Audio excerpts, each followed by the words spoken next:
Glad to have you back. You're still watching iBrandTV. And now Vladimir Putin has ordered Russia's military to put its deterrent forces, which include nuclear weapons, on a special alert. He told defense chiefs it was because of aggressive statements by the West amid widespread condemnation of his invasion of Ukraine. The announcement does not mean Russia intends to use the weapons. The US immediately condemned his decision, calling it an unacceptable escalation, in quotes. Now, last week, Mr. Putin had warned that whoever tries to hinder us in Ukraine would see consequences you have never seen in your history. Something. The statement, I was starting by, the Ukraine and Russian war has caused a lot of things. We just saw on the news that even fuel scarcity, afraid to go to the Black and Mediterranean Sea because of attacks. Now, yes, those statements, whoever tries to hinder would see things they've never seen in the history. So what really is Putin's actual move for invading Ukraine? What do you think that's a strong point he's trying to hold on to? Well, it's difficult to say there's a strong point, but you also have to understand where all of this is coming from in terms of the foundational, issues. The immediate concern is he doesn't want Ukraine to join NATO. He wants it to be a neutral state. This is an extreme move. Which is extreme. You cannot force or lean on another nation to make a decision that favors you when the nation can always determine its future. But the remote cause would definitely be looking at it after World War II, when the Cold War began.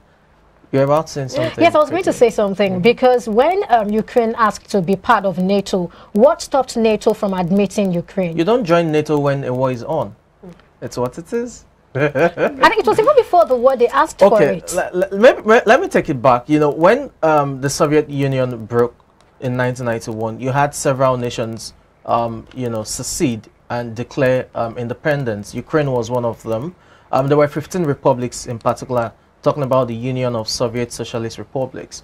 Now, you had the Baltic states, your Estonia, Latvia, Lithuania, and the rest of them. In the 90s, you had that independence. But by the early 2000s, some of these nations decided to join NATO.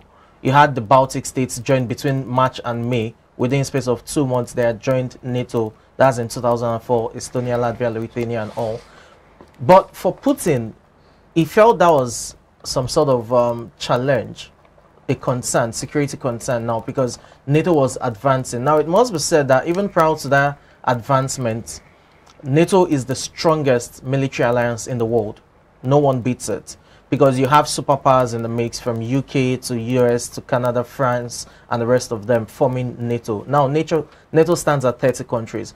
So there were concerns from the Russian states that if NATO is expanding towards the eastern part of Europe, it's literally going to have, in quote, enemies just around it.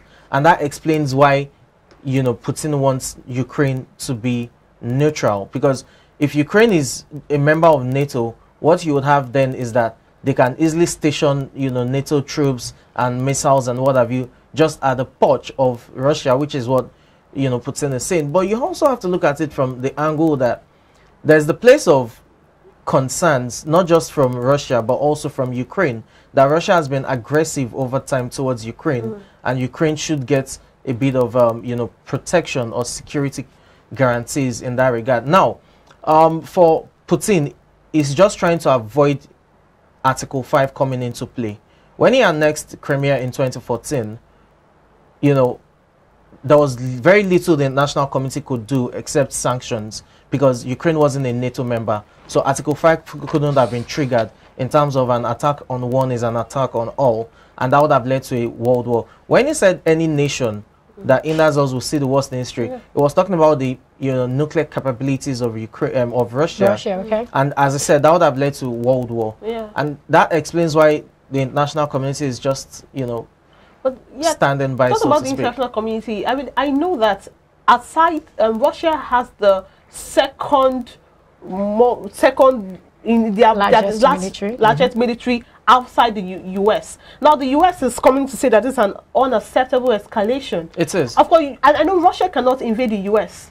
It's almost an impossible act, you know. But then what is the US really doing about this? What's their plan? As I said, there's little the US or other nations can do except provide arms and ammunition to the Ukrainian people to protect themselves, because Ukraine isn't part of NATO. Yeah. If it was a NATO nation like a Poland, Lithuania, Estonia, Latvia that was invaded, then you'd have had a World War III, because NATO would have gone to war. And if NATO goes to war with Russia, military might, nuclear powers, you will definitely have World War III break out immediately. And I guess that's what they're trying to avoid. That's what they're trying to avoid. That's why they are not getting boots on the ground. Now, for the Ukraine crisis again, you'll probably have to go back to 2013 to understand all of these, you know, talking about the Donbass region and the issues that broke forth. Oh, let's come back to what is happening today. Okay. There have been several sanctions, airspace, Russia being barred from airspace, and a lot of other sanctions and all that. Do you think these sanctions are severe enough to deter Russia? Well, again, the sanctions are coming in tranches, it must be said. So it may not deter Russia now, but on the long run, there will be an impact. You can't deny that. Again, the European markets will also suffer a bit of it, especially with Germany cancelling the Nord Stream 2 deal, you know, and it means gas prices will skyrocket. Europe will have to pay more for that. But again, it also gives them a new charter in terms of relationship with the Middle East. They will have to look towards the Middle East for, you know, liquid gas and all of that, because right now, over 40% of the gas Europe uses comes from Russia. So you also have to understand that as much as there are sanctions, it will also impact on the European market. Now, let's even leave that aside and look at the impact on Russia in terms of the sanctions. I think this is a premeditated war, quite all right, from the Russian perspective, and something that has been years in the making. For over the last 6-7 years, Putin has deliberately, you know, lessened the dependency on the dollar in terms of Russia. Now, there's a reported $614 billion, you know, in reserves, cash, not even, you know, cash in reserves. So it just shows you that economic sanctions will not have an impact now. But again, it brings into question for how long. Are you sure, looking at the fact that there is a possibility that the Russian banks will be disconnected from SWIFT? A handful have been disconnected from SWIFT, so you think which is the main market. You think the reserve is enough to shore up the That's why I was going to. That's why I said for how long. Okay. In the immediate, yes, they can survive, but for how long will they be able to survive? And then Russia and Russians are really not in support of this war. We've seen thousands of people arrested, you know, in various places, including the capital, Moscow. So it just shows you, in quotes, it's more of a Putin war than a Russian war in that sense. Now let's look at the possibility of a peaceful resolution. How possible do you see this, or is it? Well, it's difficult. For example, you have Putin calling for peace talks with Russia and with Ukraine, I beg your pardon. But military operations are not going to stop while the peace talks are taking place. He called for, you know, the venue to be in Minsk, Belarus border, but now it's going to be at the Belarusian border with Ukraine, Belarusian which border. is cool. But again, how do you hold peace talks in the midst of war? If there was a ceasefire of some sort, like, okay, depending on the you know, the outcome of the peace talks at the Ukrainian border, that will determine if we continue our assault or not. But you know, this morning I saw a story on Wall Street Journal, and I was shocked that Belarus was going to support Russia.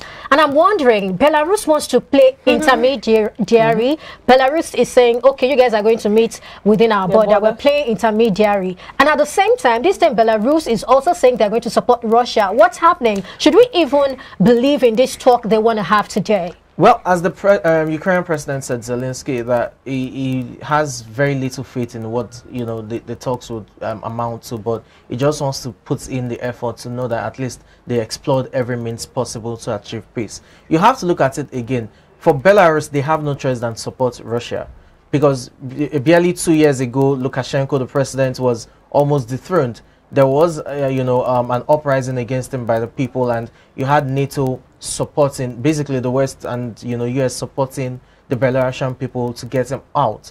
But you also had the Russian forces come into play, and basically Putin supported him. That's why he's in power. So you look at the joint military drills they've done over the last 2-3 months, the various missiles, anti-missile tanks and all of that are positioned in Belarus. You can understand where Belarus is coming in. And that's why Zelensky said at first that rather than Belarus, you know, the peace talks taking place in Minsk, it should take place in places like probably France or somewhere else before this finally settled for the border. I still have concerns about it. if there are going to be peace talks, there shouldn't be a military operations going on. There should be some sort of ceasefire. At least till the outcome of the meeting is known. But it only shows you the Russian stance. And again, the whole talks of genocide, of neo-Nazism and all of that Putin has, put forward is just a charade really to invade Ukraine. Okay. Initially, the talks were, it was going to be Donbas region, Republic of, the self-proclaimed Republic of Luhansk as well as Donetsk. But we've seen that the assault has even moved as far as the capital. And when you take over the capital of a nation, you've successfully taken over the nation. You see that in the face of conflicts and wars, there's a lot of, it affects economy a lot. Even the countries surrounding that particular country that's warring. Now let's look at the future of Europe in terms of civilization. How would this affect